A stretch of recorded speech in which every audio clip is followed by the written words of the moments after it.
एकीकडे पालिका निवडणूक तोंडावर येऊन ठेपल्या तर दुसरीकडे ठाण्यात शिवसेनेत नाराजी नाट्य रंगल्याचं पाहायला मिळतंय। माजी महापौर मीनाक्षी शिंदेंनी आपल्या पदाचा राजीनामा दिलेला आहे। सध्याच्या राजकीय परिस्थितीचा विचार करता या पदावर काम करण्यास असमर्थ असल्याने राजीनामा देत असल्याचं कारण मीनाक्षी शिंदेंनी दिलंय। मात्र विक्रांत वायचळ यांची शिवसेनेतून हकालपट्टी करण्यात आल्यानं राजीनामा दिल्याची चर्चा रंगलेली आहे। बरेच वर्ष जिल्हा प्रमुख म्हणून काम केलेलं आहे। आता मला असं वाटतं की मी दिलाय राजीनामा, तर त्याच्यावरती उद्या मी तुम्हाला स्पष्टीकरण देईन। एका शाखा प्रमुखासाठी अशा प्रकारचं पाऊल उचललं जातं अशी माहिती समोर आली, काय सांगा?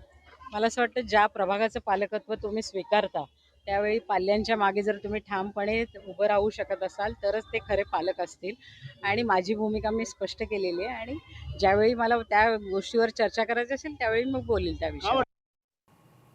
तर शिवसेना नेत्या नीलम गोऱ्हे यांनी जागा वाटपाबाबत एकनाथ शिंदेंना फोन केला होता। पुण्यात भाजपने शिवसेनेला कमी जागा दिल्याची खंत व्यक्त केली आहे। भाजपने शिवसेनेला 15 जागा दिल्याची माहिती नीलम गोऱ्हेंनी शिंदेंना दिलेली आहे।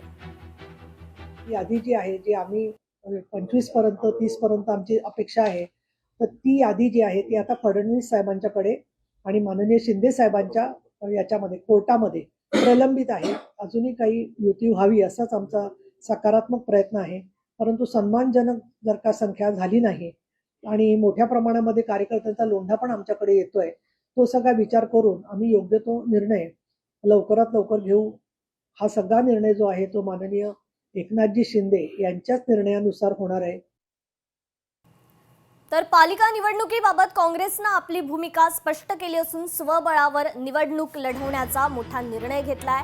आगामी महापालिका निवडणुकीत काँग्रेस 227 जागांवर स्वबळावर उमेदवार उभे करणार आहे अशी माहिती काँग्रेस प्रदेशाध्यक्ष हर्षवर्धन सपकाळ यांनी दिली आहे।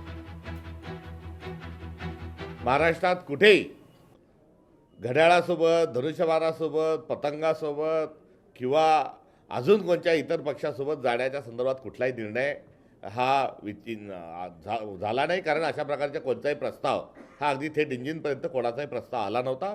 त्यामुळे आम्ही स्वबळावरही काही ठिकाणी जात आहोत, काही ठिकाणी आम्ही अलायन्सच्या सोबत देखील जात आहोत आणि एखाद दुसऱ्या ठिकाणी कदाचित गावातल्या सर्व असणाऱ्या संस्कृतीच्या अनुषंगानं एखाद्या ठिकाणी जी शहर विकास आघाडी आहे ती आघाडी देखील ही होऊ शकते।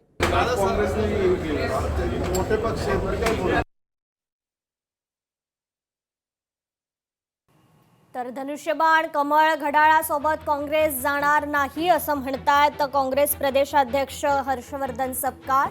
काँग्रेस संपूर्ण राज्यात स्वबळावर ही निवडणूक लढवणार अशी भूमिका आता काँग्रेसनं स्पष्ट केलेली आहे। तर यावर अजित पवारांची देखील प्रतिक्रिया आली आहे।